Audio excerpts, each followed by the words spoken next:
So welcome to Strange and Fantastical, which is the title of this panel, because he does strange and fantastical things. While we're getting all this sorted out, we'll start at the end here and have our panelists introduce themselves. Just kind of give your name, brief background, and why you're interested in Barlowe. So I'm Bobbie Berendson W, and I've been into art and stuff since I was a kid, and my grandma gave me this book when I was about 16 or so. In high school. Anyway, I'll talk about the book later. But anyway, so that was my first introduction to Barlowe, and I fell in love with his characters and how he drew them. And then I wanted to do that for a living. That's what I got. I'm David J. West. I write a lot of weird fiction, and I was introduced to Barlowe stuff back in the 90s. I think I grabbed the science fiction one first because I thought it was going to be a conspiracy outline of things that people said they saw, and then I realized it was fiction. And once I started looking through that and the fantasy one, I'm like, oh, I need to read these books. It's this one, right? Yeah, both of these. Yes. I bought them at the same time. Oh, okay. So you want to control the space bar or the arrow key? Okay, sorry, my name is Devon Dorrity, and I actually really like fantasy and science fiction art. As a kid, I grew up watching, at early age, my next door neighbor wanted me to play this weird game called Dungeons and Dragons, and I'm like, what is that? And he showed me how to play, and it was interesting.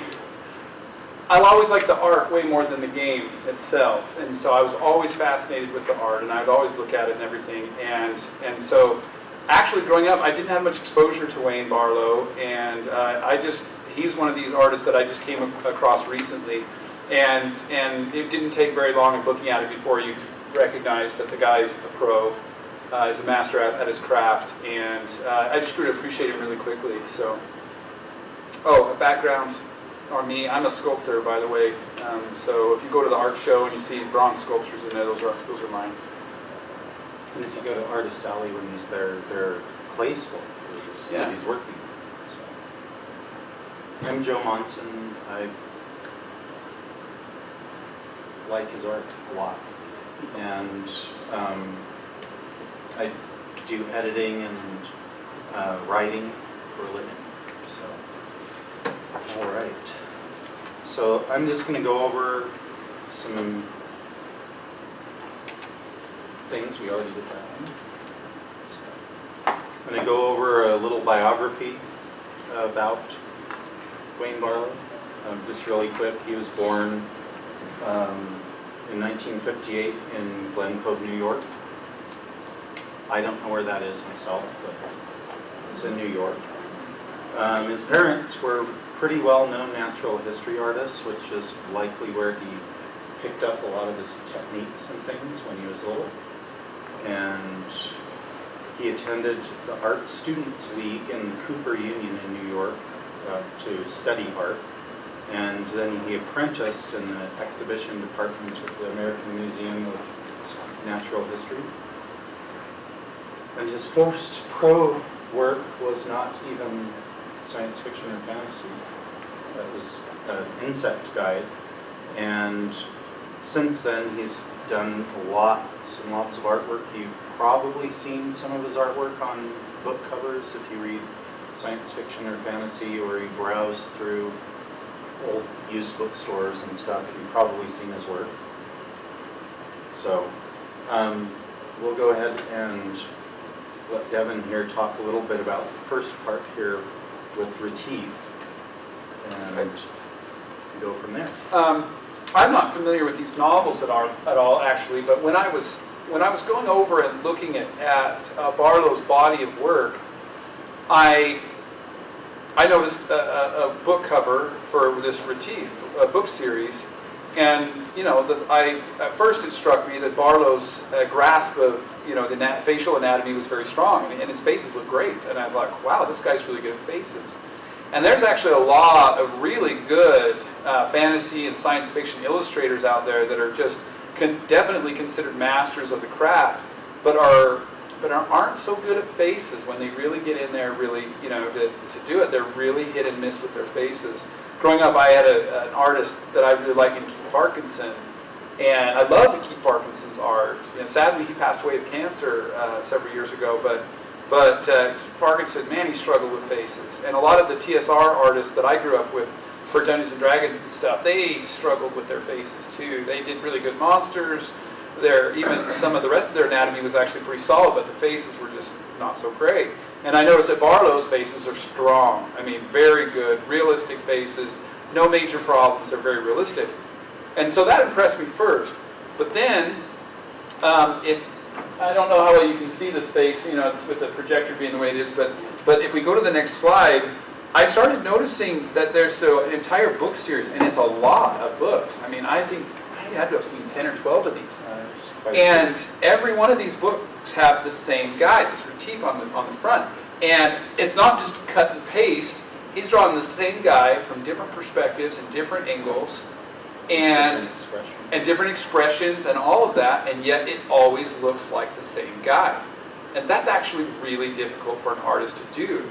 Because like a lot of artists, they just learn to fail gracefully, meaning they'll try to paint someone's face, someone specific, and then when it doesn't end up looking like them, it's like, it's okay, this is for a book cover, doesn't matter, I'll just fail gracefully, meaning it still looks great. The face I drew or painted looks awesome, so it's fine.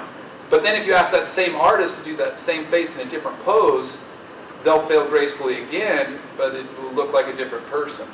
And so being able to do the same face over and over again in different perspectives is actually, it kind of separates the pros from the amateurs. And so this was one of my first signs that I saw that that Wayne Barlowe was a pro.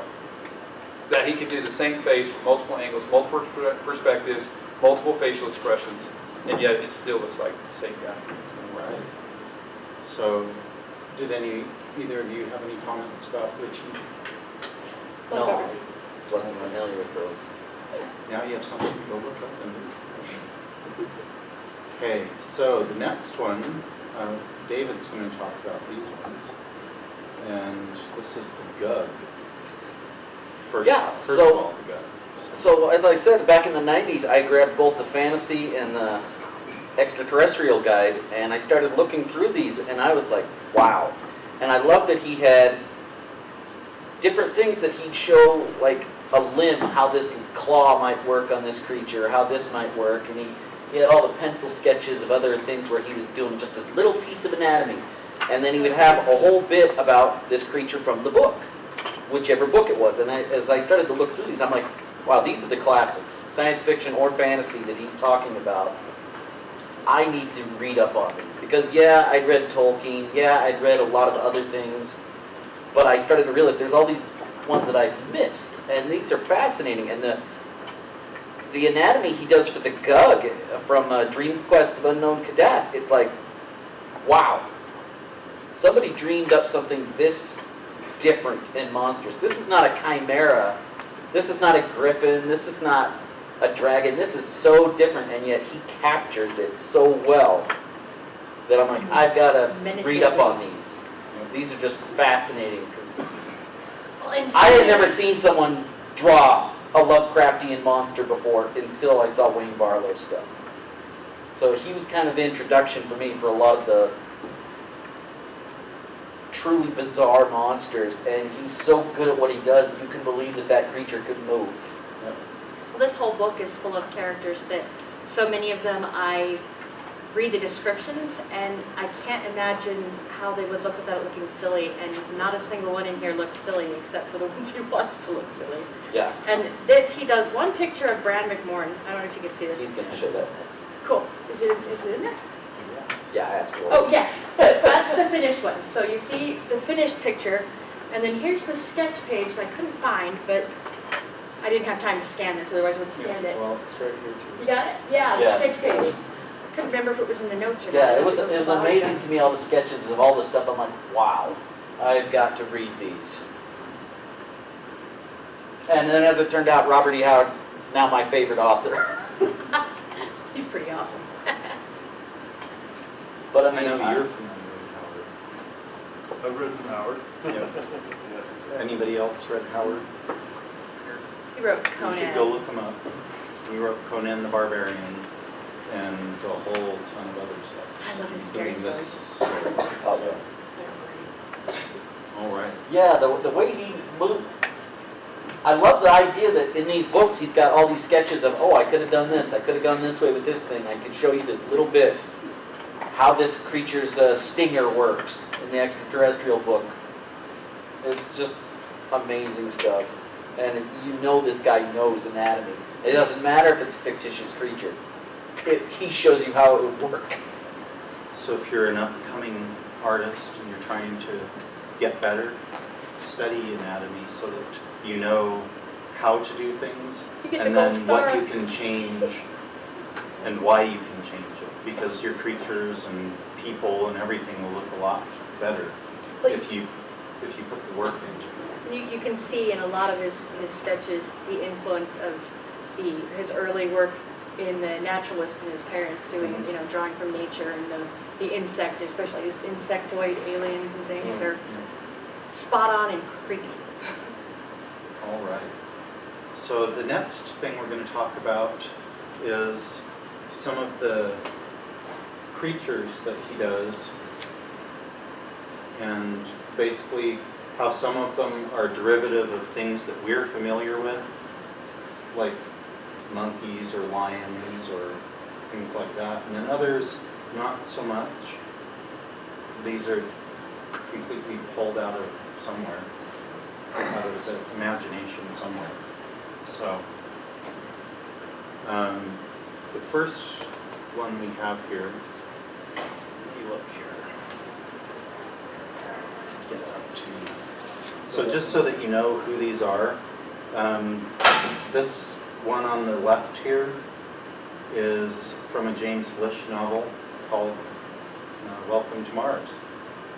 And apparently that's a Martian. I guess fur keeps him warm or something. And then the one on the right is from a book called Expedition, which he did, that basically is a journal of a scientist going to this Darwin 4, I think is the name of the planet. And he's telling in words and pictures about all these weird aliens. They even made a scientific documentary type of thing in 2005 based on that book. So it was kind of. So these next ones show some of the more, I guess, realistic ones that he's done, like Bigfoot with, I don't know, it's kind of like Kali or somebody. That's King Stanley Robinson. Yes. So, Kathmandu, I think. yep, Escape from Kathmandu. And these ones are just kind of showing his derivative, I guess, artwork. And a lot of times derivative is used as a negative thing. That's not what I'm saying here. It's not that it's negative because it's derivative. You can just kind of tell what sources he was possibly using to bring these up. So, does anybody have any comments about any of these? Blue guy at the bottom makes me think of the Easter Island boy. Yeah. Yep. Me too. I like this weird jellyfish there too, for whatever they are. So. All right, now we have a few that are a little bit far out there, and there's not really anything that these are based off of. At least not singly. Did he do this before the movie, The Thing, then? I'm not sure. This was done for John Campbell. Yeah, but Who Goes There is Yeah. The Thing. Yeah. It's a very old story, too. So I don't know exactly when this one was done. It's in here. So I take it you've seen The Thing. I haven't actually seen it. Oh, okay. At least I don't remember. I may have seen You have the right, it. Scott? So good. It Oh, yeah. close to the Yeah. book. Yeah. The story. The story. So yeah, he comes up with some pretty bizarre creatures sometimes. So then we get this medical being from one of the trying to remember what this one was. Major Operation by James White. It's a kind of like General Hospital in space, I guess. Would be a good way to describe it. Just alien doctors dealing with alien stuff. So. And then there's another Retief one here, where he's just off to Monster and is straightening his tie, because, you know, that's what Bond does. So. All right. So next up we have a couple people mentioned they wanted to talk about hands and things like that. So Yeah, that was one of the ones I had talked about. You know, as I've looked at anatomy, faces obviously are one of the hardest things to pull off. And then, but second to that is hands and feet. And so how a lot of artists get by in the fantasy world without showing hands and feet is that they'll glove them, they'll gauntlet the hands, they just won't show the hands, or they'll paint them badly. They just do, you know. And even some of the masters like Frank Frazetta, who had the ability to create amazingly designed hands, were just awesome, would frequently just scribble a few brushstrokes and just make a gesture to represent the hand. And it's not, in Frank's case, it wasn't because he wasn't capable, it was just because, you know, well, in some cases it was because he was lazy, but in other cases he was trying to draw attention to a different part of the painting. But one of the things that stuck out to me as I looked at Wayne Barlowe, not only with his faces, we can see his faces are all very, very accurate. They're, in some cases, you know, they almost look like they could have been just a stylistically painted, but taken directly from a photograph. They just don't have the look of a face that you would, that an amateur artist would just dream up. But the other thing had to do with his hands. Typically, when his hands were visible, they were very good. There's not many problems with them. And the human hand is extremely complex. And, you know, a lot of people don't realize some of the complexities to it. You know, our fingers are actually webbed. We just don't think of them as webbed, but they're webbed clear up halfway up the first knuckle.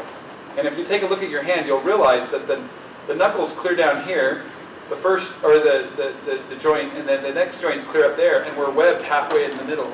And so we have webbed hands, and yet a lot of artists don't do it that way. When they draw or paint or sculpt the hand, they just kind of stick sausages on the end of a stump, and you've got your hand. And the ability to articulate the actual anatomy of the hand with the bone structure, and you know, we don't hardly have any muscle in our hands. The only muscle we have in our hand is right here, or our thumb, that pulls our thumb this way. The finger articulation is all muscles in the forearm.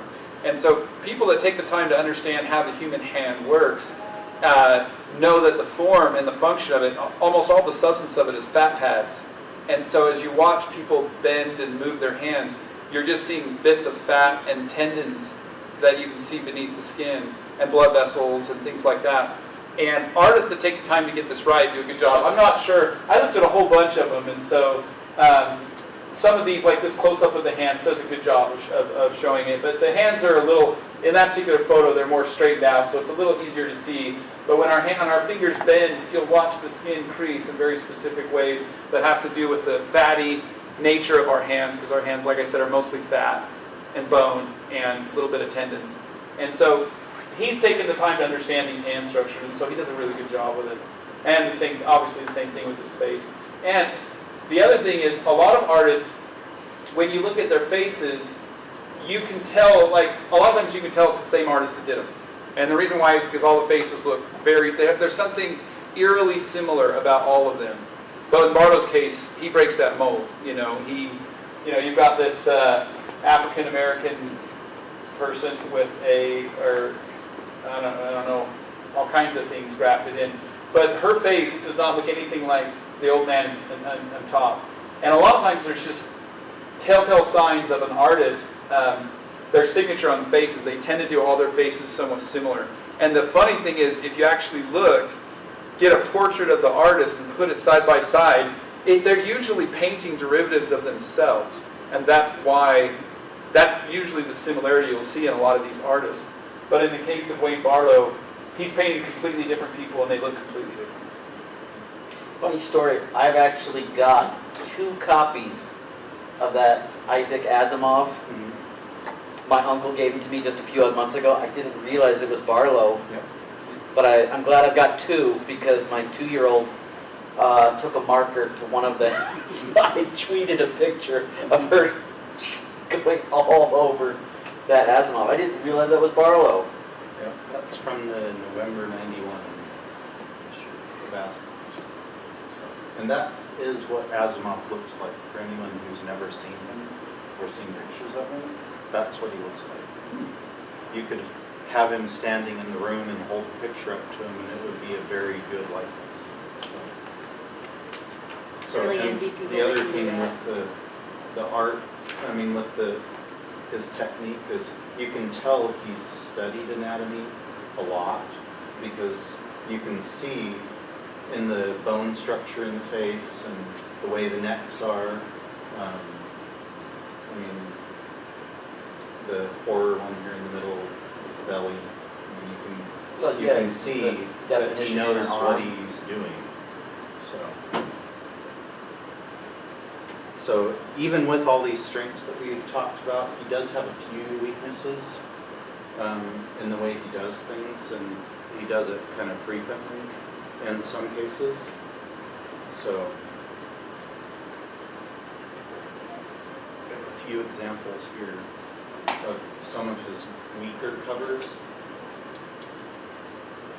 Who wanted to discuss those? There was one section that I had talked about. I don't know, I grew up and was exposed to an artist named Frank Frazetta. Have you guys ever heard of Frank Frazetta? You guys raise your hand. Okay, Frank Frazetta is kind of generally considered to be kind of the godfather of fantasy art. I mean, pretty much any great artist since the 1960s, if you ask them who's your inspiration, they're pretty much going to say Frank Frazetta.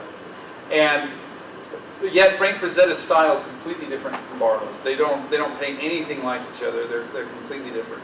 They're both great in their own right, but one of Frazetta's strong points is the design aspect, meaning he will compose a scene that is, and he won't even get into it in detail at all very much. He purposely leaves the edges unfinished, and he'll leave things unfinished that he doesn't want to. And like I said, some people think it's laziness, but there's a certain quality to his painting that will suck you in, and that quality is that he doesn't detail the parts he doesn't want you to look at.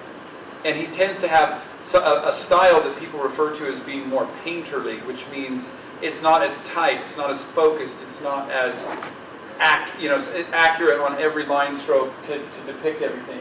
There's blurry parts. There's parts that he wants you to, that make up part of the composition, but he doesn't really want you to focus on them. And as a result, his paintings will pull you in and it'll keep you captivated. And I think one of the things that Barlowe suffers from is the fact that he details everything. Obviously some of them are more polished and finished than others, but you don't see the same design quality in the composition of the scenes. Every individual item in that scene is done to a very high degree of accuracy and polish, but the scene as a whole just doesn't seem to have that hierarchy of precision is what I've heard it called before. The hierarchy of precision just refers to the fact that there's a specific, the things that he wants you to focus on are highly detailed and are absolutely stunning, and then the things he doesn't want your eye to focus on are less so. And it tends to focus you on a specific part, whereas in Barlowe's art, my eye tends to flow all over the painting. I'm not sure what I should or shouldn't be looking at. I just kind of wander and meander around. Whereas Frazetta's are much more targeted in how he controls the viewer's eye. Well, like Michael Whalen and his pictures, which we've mentioned already today, his pictures are highly detailed all around, but because of his design and the way he lays things out, you don't get stuck on those. You do go and search them because that's where he puts his signature. But yeah, and the design points are very important. Like the one in the center, it's really hard to look at. That big black space takes up all of your attention, and you don't really know for sure what's going on. Well, imagine putting any one of these paintings in your living room, and I think that's where you you see the strength or lack thereof in some of these paintings. Some of his paintings would work great in that setting, but generally, there are other artists like Michael Whalen, Frank Frazetta, where their batting average when it comes to would I hang this in my living room is a little higher. So. Can you guys hear us okay? Okay. All right. So another thing that a lot of people don't always know about Barlowe is that he's done a lot of work in the movies, especially since around 2000 or so. One of the ones that a lot of people have heard of was a little movie called Avatar, James Cameron's baby. Never heard of it? Yeah, I didn't figure. I think it just disappeared after a week or so. But Barlowe did all the creature designs for that film. Well, at least a very large. He was one of the conceptual artists for the film. So up at the top is one of his concept pieces showing this, I think it's called a sting bat, if I remember right. And then at the bottom is a picture from the film itself. And you can see there's pretty similar.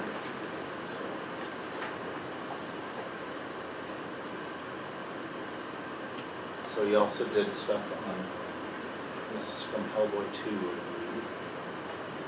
Or Hellboy 2. I think they won some awards for creature design in Hellboy 2. It seems like I can't remember for sure, but Seems like I remember hearing. I think they got nominated for an Academy Award on that stuff. So, and in both cases, these creatures are phenomenal. Dreaming up new creatures, it's not easy. But I mean, if you look at the pictures, one thing, especially with his creature designs, more so than his people, is they feel right, if that makes sense. Where you can look at them and go, I think that's anatomically possible. But it looks like it belongs that way. So. Then we have another one from another little tiny film called Pacific Rim. So the bottom one I don't think is from the actual movie, but that's, you can see the original sketching and then a little bit later version where it's been modified a little bit. So, The kaiju from that movie, they were so fun. yeah, So much fun. you get a new one too. So Oh yeah. here we have a list of just some of his work. I didn't put in absolutely everything, but these are some of the projects that he worked on. And there's a fair number. Galaxy Quest has ties to Utah. He's the guy who wrote it is from Utah. Or at least attended BYU or something. I love that show. Yeah, he did. Now that I know that he did them, because I didn't before, looking at some of the creatures, I'm like, okay, I can see his style in the creatures. So he's been in a lot of different. I don't care what anybody says about John Carter. It's a fun movie, and it's visually just so much eye candy. Yeah, we can spend an entire hour talking about how Disney taped the movie on purpose. Yes, yes. But yeah, I like John Carter too. Yeah, it's good. I thought it captured the book pretty well. I mean, about as Yeah. well as you can do for a movie. Yeah. So. And the feel. Yeah. All right. So now there are a fair number, about 10 or so different collections of his art. This is one that I have.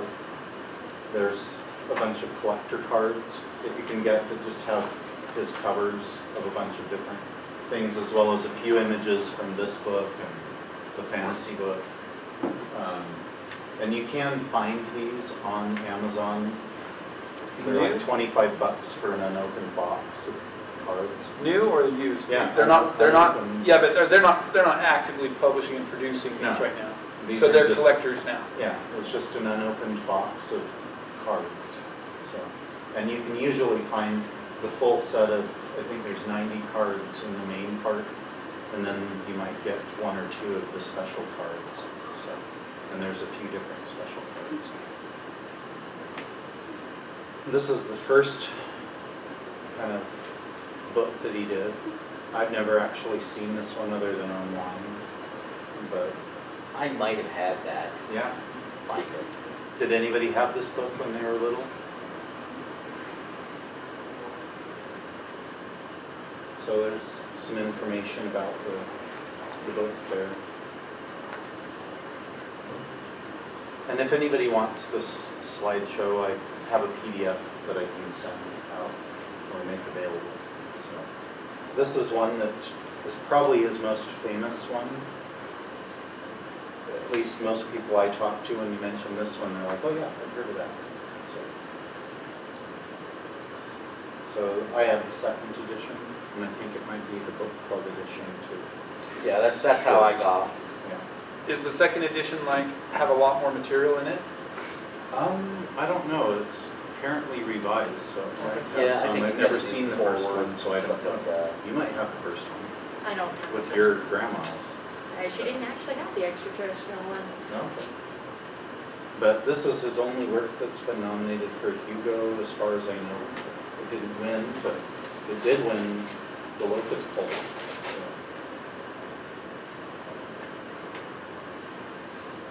But yeah, it's pretty much this one people have heard of. Some of the other ones, depending on what they like. Like if you're into fantasy, you've probably heard of that one. Or there will be a couple other ones that we mentioned. So I found out that I have a friend who has this book. I would love to get a copy of it, but it's like $400 used. Wow.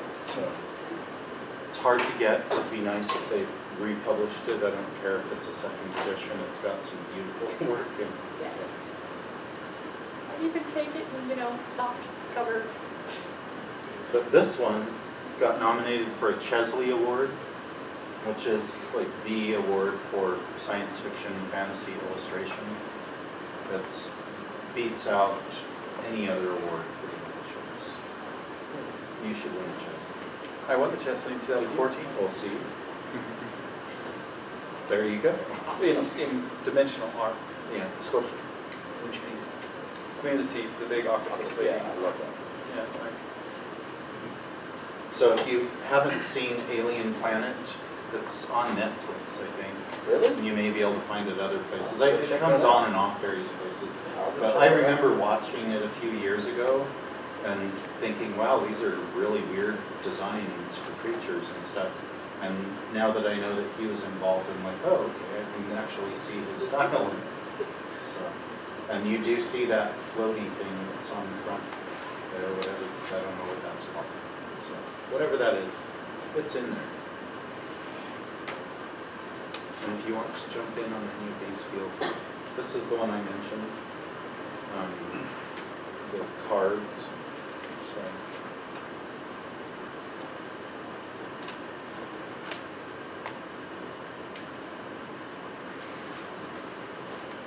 Do they still do this now with art, with current artists? Do they do collector cards and stuff? Some. Do they? Yeah, some. Because I have some friends that are really big into collections, and I know they collect like Jeff Jones, Frank Frazetta, Yeah. places like that, but I'm just curious if people still do Yeah, those. the easiest way to know about them is if you go to a comic book shop and they get the monthly catalog that Mhm. lists everything under the earth that's coming out that month, or in a couple months. And you'll see lists for various cards that people are looking at. So. But if you want to see different card lists, including this one, that web address there, nslist.com, is pretty good at listing a lot of card lists so that you can know if you have all the cards. Because usually in the card set itself, you get one card that will list all the regular cards, but it doesn't always list any of the other ones. So. Now we get into Bobbie's favorite book, the alphabet book. So, with the hot pink dinosaurs on the front. And they really are hot pink, so. It's a really good full alphabet. But this one you can get pretty much any bookstore. You can order it if they don't have it. But it's a really cool book for especially if you know a kid who loves dinosaurs. It's a really awesome book for that.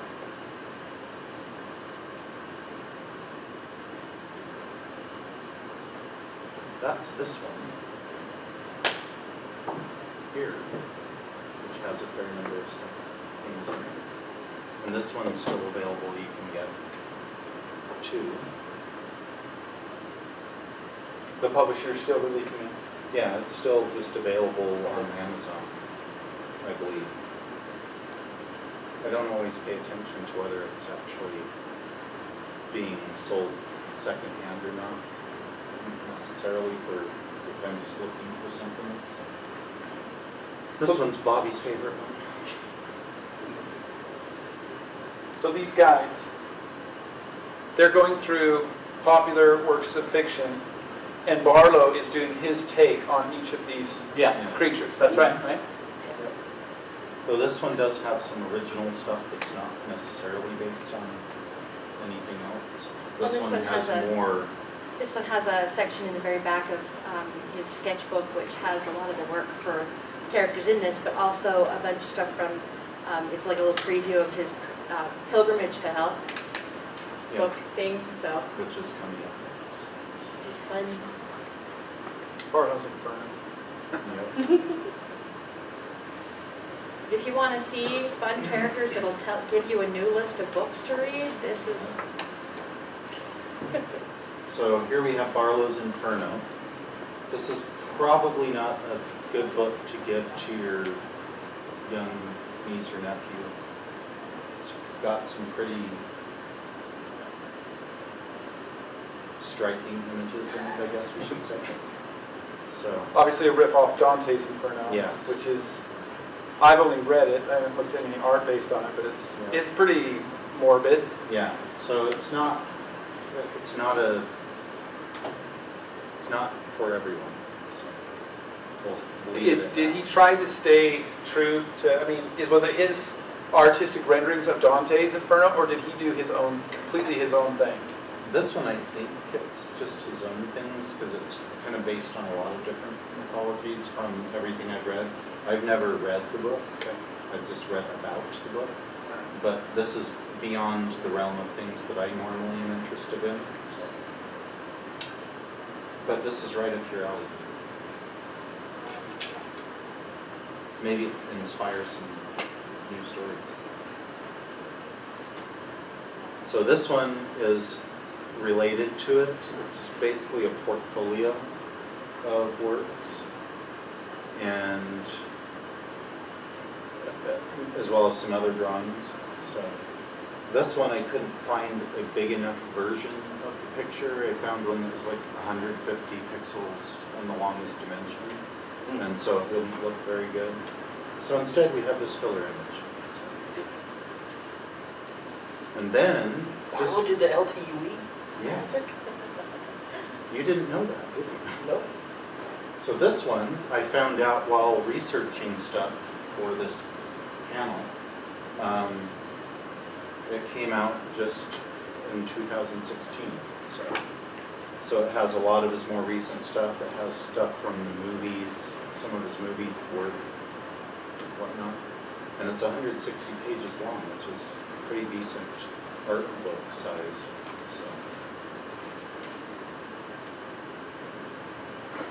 And it's really, really easy to find because it's currently available. So these are some resources on Wayne Barlowe. Obviously his own website. ISFDB, it's the Internet Speculative Fiction Database, has a huge page full of stuff that he's done. IMDb for all his movie and TV work. And then Wikipedia has a small article. It's not actually that big. Does anybody know of any other good resources? All his books. All his books. Yes. I just Googled it, Yep. and you can see a lot of it. If you type Wayne Barlowe art on Google, you can get a pretty good case right there. And then if you want to go into more detail, these others. So, does anybody have any questions about Wayne Barlowe, about his art, anything? They're a very mellow bunch. All right, do you guys have any closing thoughts or anything? Bobby, we'll start down at the end. Go get this book and the extraterrestrial one. And this one, And that one. which is an alien one, so it's extraterrestrial too. so- Great. It's a lot of fun. Yeah. I love his character work. Just love it. Are you, oh, go ahead. I just have big appreciation for these two books that I have, and they've just got so much to go, oh, wow. Yeah. A lot of extra stuff beyond even the color work. Yeah, if you look at like this one,